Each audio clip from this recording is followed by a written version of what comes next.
Hi children, this is your speaking and listening lesson for Friday for literacy. Now I'm going to read two poems to you. They're both quite similar, they're both about children and teachers in a school environment, so I hope you enjoy them. The first one is called Mrs. Butler by Alan Alberg. Please, Mrs. Butler, this boy Derek Drew keeps copying my work. Miss, what shall I do? Go and sit in the hall, dear. Go and sit in the sink. Take your books on the roof, my lamb. Do whatever you think. Please, Mrs. Butler, this boy Derek Drew keeps taking my rubber, miss. What shall I do? Keep it in your hand, dear. Hide it up your vest. Swallow it if you like, my love. Do what you think's best. Please, Mrs. Butler, this boy Derek Drew keeps calling me rude names, miss. What shall I do? Lock yourself in the cupboard, dear. Run away to sea. Do whatever you can, my flower, but don't ask me. Okay, I hope you enjoyed that poem and me reading it to you. Now, your must task is to answer some questions about that poem. Now, if you'd like to have the document open on the screen, you can to help you with this, but they're just retrieval questions, so quite straightforward. Now, I'm going to read each one to you. Here's a tip. They will start at the top of the poem and work their way down. So I'll ask 6 questions and I would pause the video after I've asked it because I'm then going to tell you the answer straight after. Question number 1. What is the name of the teacher? The name of the teacher is Mrs. Butler. Well done if you got that right. Number 2. What is the first thing that Derek Drew does wrong? And the answer is he copies the narrator's work. Well done if you got that right. Number 3, where does the teacher say the narrator should take their books? The teacher said that the narrator should take their books onto the roof. What are the 3 things that the teacher says to the narrator, that the teacher tells the narrator to do with the rubber? The teacher tells the narrator to hide the rubber up her vest, keep it in her hand, or to swallow it. Gosh, imagine if Miss Dawson asked you to do any of those things with a rubber. Number 5, what is the final complaint that the narrator has about Derek Drew? And the answer is calling the narrator rude names. Finally, number 6, what does the teacher call the narrator in the last verse?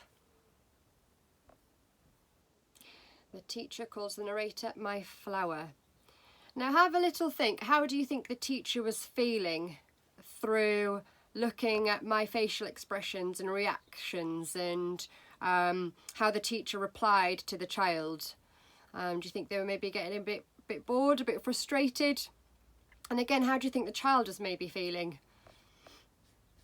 Okay, I'm going to read another poem to you now, and it's called Excuses by Alan Alberg, and I think you'll enjoy this one. It's all about children making up excuses at school. So I'm sure none of you do these in my lessons or Miss Marshall's lessons, but have a really good listen and have a think. Do you think it's one child speaking or lots of different children? The last line in the poem might give this away a little bit. Excuses. I've writ it on the wrong page, miss. My pencil went all blunt. My book was upside down, miss. My book was back to front. My margin's gone all crooked, miss. I smudged mine with my scarf. I've rubbed a hole in the paper, miss. My ruler's broke in half. My works blew out the window, miss. My works fell in the bin. My legs dropped off my chair, miss. The ceiling's coming in. I've eaten a poison apple, miss. I've held a poison pen. I think I'm being kidnapped, miss. So, can we start again? I hope you enjoyed that one. I certainly did. So what do you think? Do you think it was lots of different children in the class, or do you think it was one child?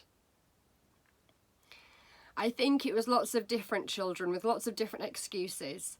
And the clue that gives that away is on the last line. It says, so can we start again, which would suggest there's quite a lot of them. Now, does any of those excuses sound familiar to you, children? I can definitely think of one about the pencil going blunt, when you all ask me if you can sharpen your pencil at the same time when we start a task. Which excuse do you think was the best? Which do you think was the worst? Do you think you could think of any excuses that were better than any of these? Now, your should task is to choose one of the poems, either one, whichever one you enjoyed the most, and I would like you to read the poem using different voices and different facial expressions. So for Mrs. Butler, think about using different voices for the child and for the teacher. How do you think the child would react to Mrs. Butler's suggestions, especially when she said things like swallow your rubber or sit in the sink or run away to sea? For excuses, imagine you're the teacher in the poem. Imagine the teacher's face as she hears each of those excuses. Imagine Miss Dawson's face after she'd heard one excuse or 8 excuses or even 15. Probably very exhausted. Your could task is to think about body language. So again, I want you to read the poems with really good expression. You might want to use actions as well. You might want to use actions to go with the words. And I've also put on the document for you some reading strategies just to help you if you find any of the words a little bit tricky. You'll notice that in the last poem, there's some of the words look a little bit strange, like writ instead of wrote. But I hope you enjoy this, children. And if you have anyone in your house that you can read the poems to, or practice on, or even if you want to use someone else as another character in one of the poems, then you can do so. Okay, enjoy.